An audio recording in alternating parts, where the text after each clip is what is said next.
வணக்கம். இது உங்கள் ஊடகம், தமிழர்களுக்கான ஊடகம் ஜீவா டுடே.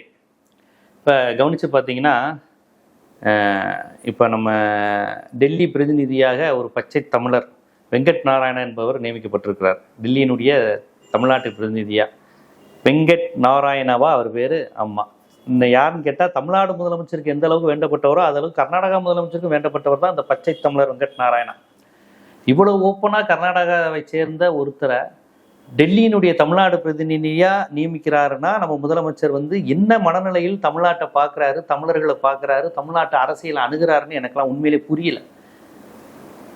இது என்ன எனக்கு ஒண்ணுமே புரியல. இது என்னங்க? இது தமிழ்நாட்டு பிரதிநிதியா ஒரு கர்நாடகாவை சேர்ந்தவரை நியமிக்கிறாங்க.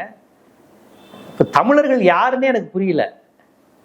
தமிழ்நாட்டுக்காரன் என்ன செஞ்சாலும் ஏத்துக்குவான், நமக்கு ஓட்டு போட்டிருக்கிறான், இவனுக்கு தமிழ் உணர்வு, இன உணர்வு, மாநில உணர்வு, மாநில சுயாட்சி, டெல்லி பிரதிநிதினா என்ன, ஒரு அரசியல் பிரதிநிதித்துவம்னா என்ன, எதுவுமே தெரியாத கூட்டம் தமிழ்நாட்டில் இருக்குன்னு அவர் நினைச்சுக்கிட்டாரா? என்ன செஞ்சாலும் எதிர்கட்சிகள், பத்திரிகைகள் எல்லாம் நமக்கு சாதகமா இருக்கிறாங்க, நம்ம என்ன செஞ்சாலும் சரின்னு சொல்லிடுவாங்கன்னு நினைக்கிறாங்களா?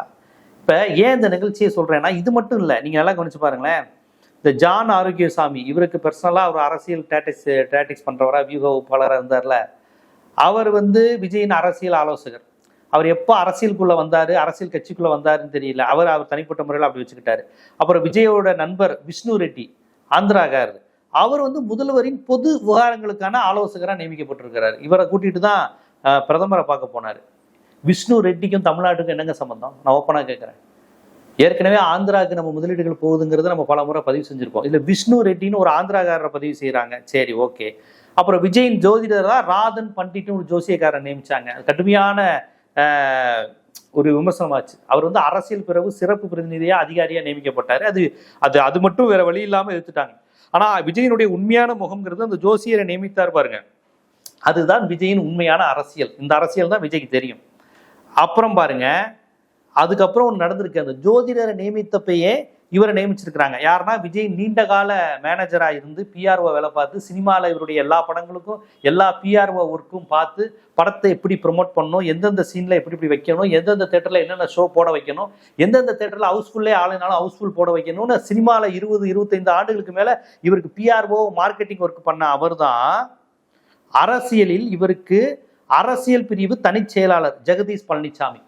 இவங்க யாருமே பொலிட்டிக்கல் என்டிட்டி கிடையாது, ஒரு பொலிட்டிக்கல் அனிமல் கிடையாது. அரசியல் உணர்வு உள்ளவர்களோ, அரசியல்வாதிகளோ, அரசியல் செயற்பாட்டாளர்களோ, தமிழ்நாடு, தமிழ் உணர்வு, மாநில சுயாட்சி, ரிசர்வேஷன் கான்செப்ட்னு எந்த கருத்தும் எதுலையும் தெரியாதவர்கள், உணராதவர்கள், அந்த பயிற்சி பெறாத இவர்கள் தான் இவருடைய அரசியல் பிரிவு தனிச் செயலாளர் ஜெகதீஷ் பழனிசாமி. இவரை ஜோதிடரை நியமிச்சாங்களா, அப்பயே நியமிச்சிருக்காங்க. ஜோதிடருக்கு வாங்கின அடிக்கு பயந்துக்கிட்டு அப்ப வெளியே சொல்லலை. அதுக்கப்புறம் பார்த்தீங்கன்னா அவரே அதை வெளியிடுறாரு, நியமனம் செய்து விட்டு அது குறித்து எந்த அறிவிப்பும் இல்லாமல் சம்மந்தப்பட்டவரே அது குறித்து வெளியிடுறாரு. அப்போ இது என்ன வெளிப்படைத்தன்மை இருக்குன்னு தெரியல. இப்போ பார்த்தீங்கன்னா ஜனநாயகன் படத்தின் தயாரிப்பாளர் வெங்கட் நாராயணாவை டெல்லியினுடைய தமிழ்நாட்டு பிரதிநிதியாக நியமிக்கிறாங்க. இது என்ன கணக்கு? ஜனநாயகன் படம் தயாரித்தவருக்கும் டெல்லி பிரதிநிதிக்கும் என்ன சம்பந்தம்? டெல்லி பிரதிநிதினா என்ன? தமிழ்நாட்டினுடைய ஒரு அறிவுசார் முகமாக இருக்கணும், ஒரு இன்டெலெக்சுவல் ஃபேக்ஸ் இருக்கணும். அங்கே நீங்கள் போய் ஜனநாயகன் படத்தை தயாரித்ததுக்கும் டெல்லி பிரதிநிதிக்கும் என்னங்க சம்பந்தம்? அதாவது அதிமுக என்ன விமர்சனம் வச்சா, சொந்தக்காரங்களை பார்த்து போட்டுக்கிறாங்க, குடும்பத்தாட்களா போட்டுக்கிறாங்க, வாரிசு அரசியல்லாம் சொல்றாங்கல்ல. அதிமுக கூட இப்படியான ஆட்களை, தன்னுடைய நண்பர்கள், தனக்கு படம் எடுத்தவங்க, தனக்கான ஜோதிடரு, தனக்கு தேர்தல் வேலை, இவங்களுக்கெல்லாம் கட்சி பொறுப்பு, அதிகார பொறுப்பு, அரசாங்க பொறுப்பெல்லாம் கொடுத்ததே கிடையாது. அதிமுக கூட இப்படி பண்ணது கிடையாது. ஆனா அவங்களுக்கு கூட நீங்க நெப்போட்டிசம் நடக்குது, வாரிசு அரசியல்லாம் சொன்னீங்களே, இப்ப இதுக்கு பேர் என்னது? உங்க படத்தை தயாரிச்சதுனால ஒருத்தர் டெல்லி பிரதிநிதியா? உங்களுக்கு 25 வருஷம் யூத் படத்துக்கு போஸ்டர் பண்ண, யூத் படத்துக்கு ப்ரொமோட் பண்றது, பகவதி படத்துல எப்படி நீங்க இப்படி டயலாக் பேசணும்னு சொன்னவர், எப்படி உங்களுக்கு ப்ரொமோட் பண்ணி விட்டவர், அவர் இப்போ உங்களுக்கு அரசியல் பிரிவு செயலாளர்னா, அப்ப இது என்ன நடக்குதுங்க? அரசியல் என்னவா இருக்கு? அரசு பதவிங்கிறதுக்கு என்ன மரியாதை இருக்குங்க? அரசாங்க பணி, அரசு பணி, கட்சி பணி, இதுக்கெல்லாம் ஒரு பெரிய, ஒரு மக்களோட தொடர்புடைய ஒரு மிகப்பெரிய உறவு வார்ந்த பதவிங்க அது. இப்படிப்பட்ட நபர்களா நீங்க நியமிக்கிறீங்க. சரி, டெல்லி பிரதிநிதியா ஒரு தமிழ்நாட்டுக்காரன் இருக்கணுங்கிறது கூட தெரியலையாங்க? டி சிவகுமாருக்கு வேண்டப்பட்டவரை டெல்லி பிரதிநிதியா போடுறீங்க. மேகத்தாட்டு பிரச்சனை வரும்போது சிவகுமாருக்கு சார்பா இருப்பாரா, தமிழ்நாட்டுக்கு சார்பா இருப்பாரா? டி சிவகுமாருக்கு நெருக்கமானவரா, கர்நாடக முதலமைச்சருக்கு நெருக்கமான ஒருவரை இவங்க பதவியில வைக்கிறாங்கன்னா, இதை நம்ம எப்படி புரிஞ்சுக்கிறது? இதை நம்ம எப்படி பார்க்கறது? இது ஒரு பெரிய ஆபத்து இல்லையா நமக்கு? எவ்வளவு பெரிய ஆபத்து. மேகதாடு விஷயத்துல தமிழ்நாட்டு பிரதிநிதியும் கன்னடத்துக்கு சார்பா பேசுவாரு, கன்னடத்துக்காரங்களும் கன்னடத்துக்கு சார்பா பேசுவாங்கன்னா அப்ப தமிழனுக்குன்னு யாருமே இல்லையா? தமிழர் பிரச்சனையை பேசுறது தமிழக அரசு கூட தமிழனுக்கு சார்பா இல்லையா? அப்ப இதெல்லாம் நம்ம என்ன சொல்றதுன்னு எனக்கெல்லாம் புரியல. ஆனா இதையும் ஆதரிப்பாங்களா என்ன ஏதுன்னு தெரியல. இதையும் நீங்க ஆதரிச்சு பேச போறீங்களா? எனக்கு எதுவுமே எனக்கு புரியலங்க. என்ன நடக்குது ஏது எனக்கு எதுவுமே தெரியல. இதையும் ஆதரிச்சுக்கிட்டு இதுல என்ன தவறு இருக்கு அப்படி நீங்க கேட்க போறீங்களா? எனக்கு ஒண்ணுமே புரியல. இதெல்லாம் எங்க போய் முடிய போகுதுன்னு எனக்கு புரியல. இந்த ஜெகதீஷ் பழனிசாமி யாரு, ஜான் ஆரோக்கியசாமி யாரு, வெங்கட் நாராயணா யாரு, ரத்தன் அந்த ஜோசியக்கார் ராத்தன் அவர் யாரு யாரு இவங்கெல்லாம்? தமிழ் மண்ணுக்கும் தமிழ் மொழிக்கும் என்ன சம்பந்தம்? திராவிட மண்ணுக்கும் இவங்களுக்கு என்ன சம்பந்தம்? பெரியாருடைய பகுத்தறிவுக்கு கொள்கை தலைவர் பெரியாருன்னு ஒன்று சொல்லிட்டாரு. பெரியார் யாருன்னே தெரியுமான்னு தெரியல இவங்களுக்குலாம். கொள்கை தலைவர் பெரியார். அதாவது இந்த ஒரு படத்துல தலைநகரம் படத்துல வடிவேல சொல்லுவார் அவங்க தாத்தா, உனக்கு ஏதாவது பிரச்சனைனா அந்த பெட்டியை திறந்து காமிச்சிருங்க. அது மாதிரி உனக்கு ஏதாவது பிரச்சனைனா எங்க கொள்கை தலைவர் பெரியார் தெரியுமா, கொள்கை எதிரி பாஜக தெரியுமா, அவ்வளவுதான். இதை ஒன்று பயன்படுத்திக்கிட்டு எல்லா பார்ப்பன ஆதரவாளர்கள், சனாதன ஆதரவாளர்கள், தமிழின எதிர்ப்பாளர்கள், அரசியல் அற்றவர்கள், முதலாளிகள், ஆந்திர முதலாளிகள், ஆந்திர அரசுக்கு சார்பானவர்கள், தெலுங்கு அரசுக்கு சார்பானவர்கள் எல்லாம் தமிழ்நாட்டினுடைய பிரதிநிதியா மக்கள் பிரதிநிதி மாதிரி வந்து உட்காந்துருக்காங்கன்னா நம்மளுடைய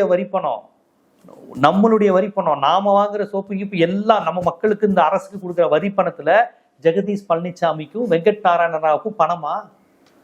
தமிழ்நாட்டில் உள்ள குப்பனும் சுப்பனும் மூட்டை தூக்குற பணம், செருப்பு தைக்கிற பணம், அவன் சித்தால் வேலை பார்த்து எல்லாருடைய வேர்வை ரத்தமும் இங்க தமிழ்நாடு அரசுக்கு வரியா போனா அந்த வரி பணத்துல ஜெகதீஷ் பழனிசாமிக்கு பணம் சம்பளம். இது என்ன புரியல. வெங்கட் நாராயண என்ன கான்செப்ட்ங்கிற நான் எப்படி ஒரு அரசாங்க பதவி இவ்வளவு முக்கியமான பதவியில ஒரு கன்னடருக்கு கொடுப்பீங்க? மேகதாடு இஷ்யூனா என்னன்னா தெரியுமா?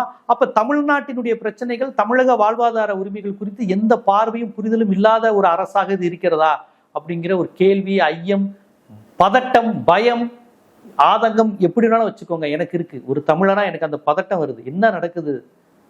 இப்படி திமுக, அதிமுக, காமராஜர், பக்தவச்சலம் யாருமே இப்படி இருந்தது கிடையாது. ராஜாஜி, ஓமாந்தூரார் யாருமே தமிழர்களுக்கு எதிரான தமிழ்நாட்டு அரசியல இவ்வளவு துச்சமா வந்துச்சு யாருமே இருந்தது கிடையாது. தமிழ்நாட்டு முதலமைச்சர் அவர்களே, நீங்கள் நியமித்த இந்த பதவிகள் நியமனங்களுக்கு உங்களால் ஒரு செய்தியாளரை சந்தித்து முறையான தர்க்க ரீதியான வாதங்களை வைத்து இதை நியாயப்படுத்த முடியுமா? மனசாட்சியோட சொல்லுங்க. வழக்கம் போல ஆதவர்ஜனா விட்டு திமுகவை திட்ட வைப்பீங்க, அது வேற விஷயம்.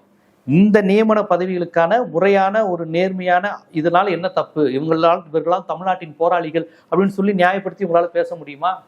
ஒரு அறிக்கையாவது விட முடியுமா? ஆனா தமிழ்நாடு இதை எதிர்க்கிறது, தமிழர்கள் இதை எதிர்க்கிறார்கள், உங்கள் கூட்டணி கட்சிகளே இதை எதிர்க்கிறார்கள். எந்த கூட்டணி கட்சிகள் தயவில் ஆட்சி செஞ்சுக்கிட்டு இருக்கீங்களோ அவர்களே இதை கடுமையாக எதிர்க்கிறார்கள்.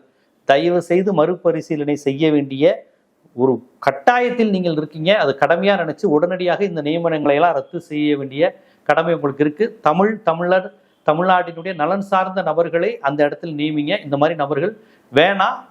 தொடக்கத்திலேயே தமிழர்கள் மத்தியில் ரொம்ப அதிருப்தி ஏற்படுத்தி இருக்கு. இந்த அதிருப்தியை தொடரும்படியா நீங்க வைக்காதீங்க. இதுதான் ஜீவா டுடேனுடைய வேண்டுகோள்.